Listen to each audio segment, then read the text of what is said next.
Welcome to The Explainer. Today, we're diving into a core problem in AI that, let's be honest, you've probably run into yourself. How do you stop a model from confidently just making things up? And maybe more importantly, how do you teach it to have the humility to just say, I don't know? Oh, yeah, you've totally been there. You ask an AI what seems like a simple question, and it gives you this answer that sounds so convincing, so authoritative, and it's completely 100% wrong. It's not just that it's wrong, it's the confidence that's so jarring. You know, there's a name for this. Researchers call it hallucination. And it's not just some quirky bug. It's one of the biggest roadblocks we have to actually trusting these systems. Because if you can't rely on an AI for facts, its use in a lot of really critical areas well, it goes right out the window. So the obvious solution seems simple, right? The AI should just be able to say, hey, I don't know that. This skill is what the experts call knowledge-aware refusal. But here's the thing. Actually figuring out a good way to measure that skill, it is way, way harder than you'd think. So let's talk about that. How do you actually test an AI's humility? How can you tell if it's genuinely good at admitting it's stumped? It turns out the way we used to do it well, it was pretty flawed. For a while, the go-to method was basically just to count how many times a model said, I don't know.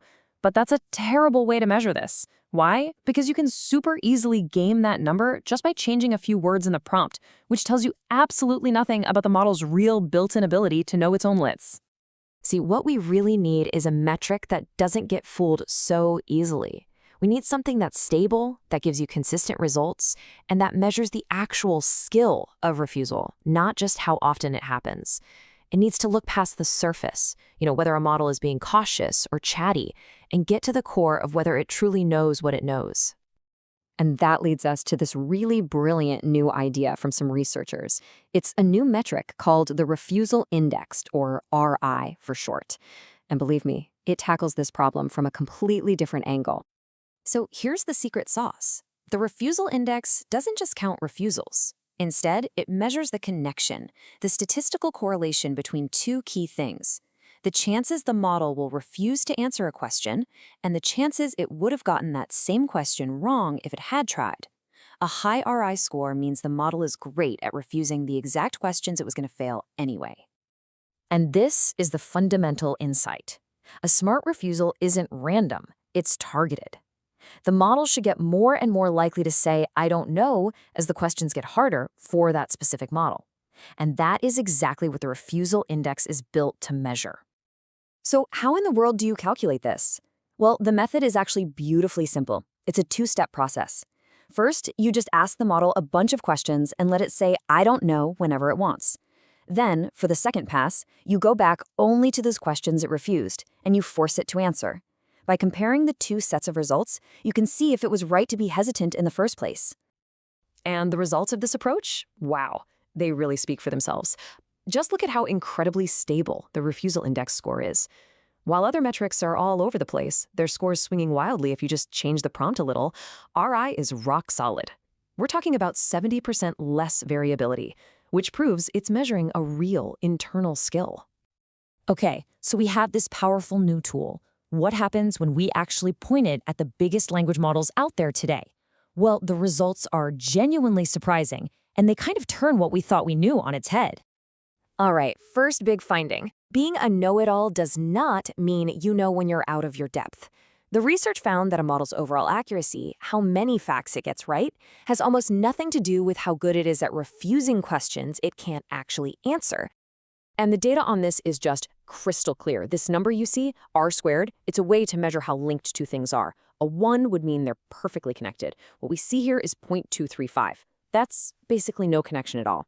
It proves that factual accuracy and knowing when to stay quiet are two completely separate skills.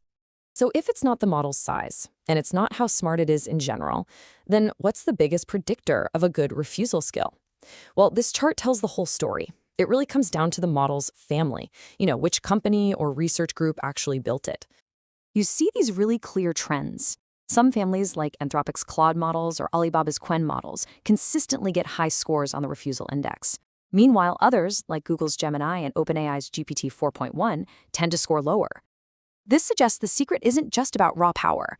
It's about the training, the alignment, the specific data they use to teach them not just what to say, but when to say nothing at all. Now, for the second huge discovery, and this one is a bit of a reality check.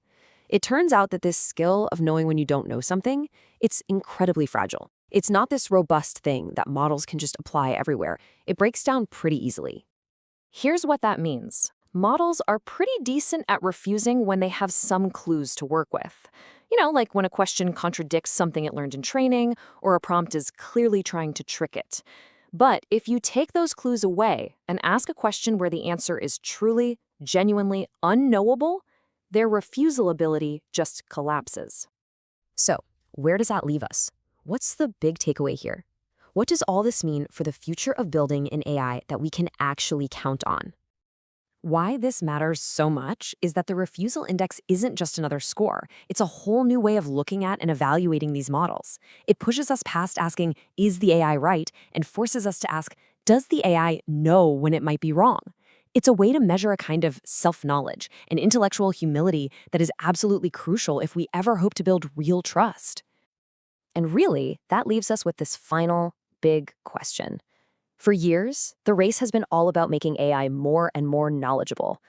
But maybe the real path to a trustworthy AI, the key to building something we can finally rely on for facts, isn't just about knowing everything. Maybe it's about having the wisdom to know what it doesn't know.